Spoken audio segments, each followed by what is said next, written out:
All right, Dragonball Super superhero. Um, just wanted to give like a review, kind of a non-spoiler review. Um, mostly non-spoiler to be honest, but just to go over kind of what the movie is about, kind of my thoughts on it, without giving too much of like the plot and actually what happens, which is mostly what I appreciate when I go into something like this. But first, let's talk about the animation. All right, animation. It'll grow on you. It's not traditional. It's not like I want to say peak animation of Dragon Ball Z was Super Saiyan 3 Goku versus Majin Buu. Um, not the kid Buu, I should say. So that's peak animation for Z. Peak animation for Super, I would probably say, not counting this Dragon Ball Super Broly movie because that was fucking bananas. But for Super, probably Goku versus Kel and Caulifla, Universal Survivor arc. But it'll grow on you. It's not it's not as bad as Berserk or Attack on Titan when they were mixing the CGI with the. Well, I mean, Berserk didn't do this, but CGI versus the actual real animation. It's all CGI, which it kind of plays to the humor of the story. So I can't. It's some people are gonna love it, some people hate it. I didn't mind it. Um, so I watch it on like a pirated copy. I'm still gonna go watch the movie and support it, obviously, because I want more movies. I actually, read the manga too. But it's supposed to release August 18th. No, or I'm sorry, August 19th this year on US theaters. But it once you get to use the animation, you'll be fine. You'll be fine. So that's one thing to get over animation, which we all see the trailers. Like it wasn't bad. You kind of forget about it after the first 10 minutes of the movie. Like it's a little weird, but you kind of get used to it. All right, story. Story's hilarious. All right, if I had to, it's a humorous story. It's humor and action. Piccolo is the main star of the humor because it's kind of centered around his interactions with Gohan, Videl, um, Pan. It's just him. It's like a Piccolo day off kind of thing. It's like, oh, what Piccolo gonna do today? Oh, he's gonna find some secret Red Ribbon Army shit going on. So Piccolo's cool. He I don't know. If you were already a Piccolo fan, it's gonna send you over the moon. Piccolo was like Piccolo had cool moments. He wasn't like my top favorite or anything like that. Gohan's always been my favorite. Vegeta's probably second. But it's more of a Piccolo movie than a Gohan movie. I mean, it's a Gohan movie, but it's like a Piccolo and Gohan relationship versus anything. So, but the story is so just freaking funny. There's so many. I was laughing. I want to say 70% of the movie while I was watching it. Um, Action's dope. If you miss Mad Gohan, you'll be happy that Mad Gohan's back. And all right. So this the story. As far as the main bad guy, he's not really like a bad guy. He's just like movie tropes where they have like, oh, I want to have a scientist. I want to have a person that wants to further their science career, but we're gonna pay them to do it. That usually ends in, oh, whoever's paying the scientists to do their research, they're gonna bulldoze a scientist to make their research whatever their goal is. So obviously, Red Ribbon Army funding a person who's just like, I just want to do science for science sake, and then bully them into what they want them to do. So the bad guy, it's not really the bad guy, but he is the bad guy, but really not really. So everybody, if you watch enough movies, you're gonna see that trope all the time. And that's just anime. That's regular movies. That's pretty much anything. So that's the story, animation story.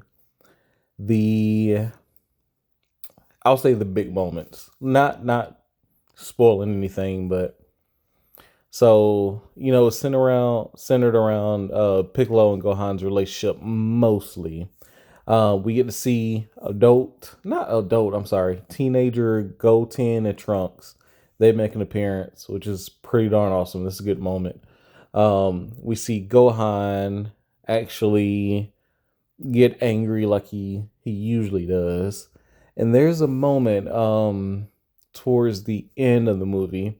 If you've ever watched Dragon Ball Z Abridged, the Team 4-star stuff, there's a moment where they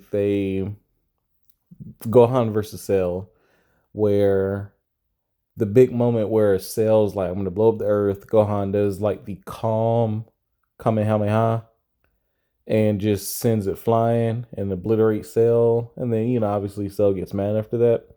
But the way that the original series did it, there's music kind of in the background. Team 4-star, the abridged version, cut the music out completely. And it was just Gohan like just, doing the Kamehameha with no music, just silence in the background. They do something like that and it works. Because it's like a very there's the moment where Gohan gets angry, he does the thing, and there's like a sinister air about it where the music cuts out. He is just raw emotion. And I know the Broly music in that movie was just freaking amazing. But this one, it does a lot of impactful stuff without the music, without anything being in the background, and it works somehow. So that was one big part of the movie where I was just like, I was mind blown. Another part is what happens after. I'm not gonna spoil it, but you can really feel the Gohan Piccolo relationship is like a bond, is strong.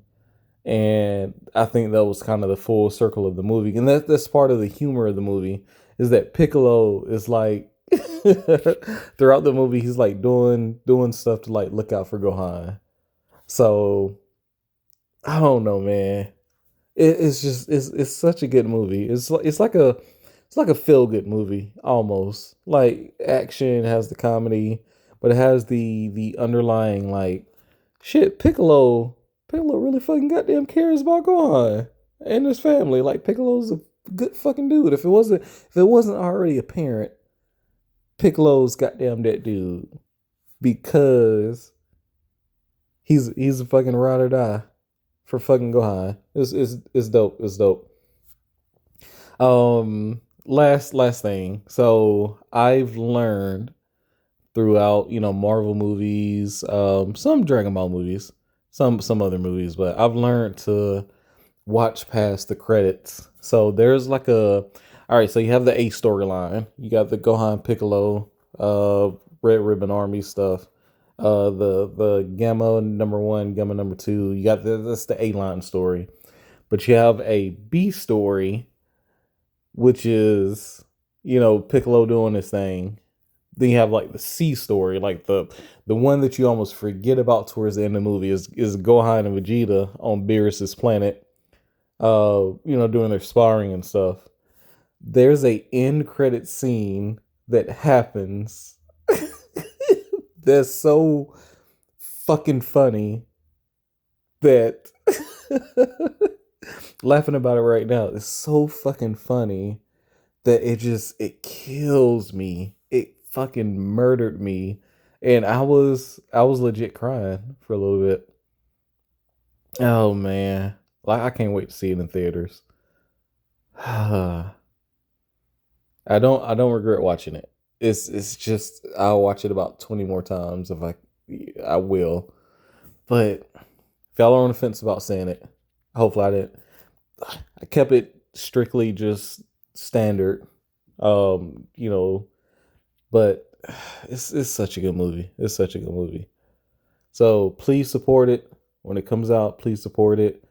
There's a lot of anime movies that are coming to US, right? We don't have to wait 6 or 7 months, almost a year for a movie to come out in the US like we used to do 10 years ago. I remember all the Naruto movies, all the Bleach movies. They wouldn't even come out in theaters. You would have to Japanese, it'll release in Japan, and then after that, you'll wait damn near a year to actually get a online copy of it to actually watch it. But now, we got the My Hero Academia stuff. You got the Dragon Ball stuff. Is pretty common. The Jujutsu Kaisen, saw that in theaters when it came out. The what, chapter 0 or something like that. Go support it. Go watch it. I'm one of those people, like, if I get into a series, I start watching it. Anime comes out to promote the manga. I kind of 8 times out of 10, if it's a good anime, I'll end up picking up the manga and kind of reading ahead, and that's just what I do. So please support it. That way they make more. They see a success. We can keep Dragon Ball going as long as it can. It's already been going on for 30 plus years, I think. I don't know, don't quote me on that. But yeah, have a good one. Like the video if you enjoyed it. Peace.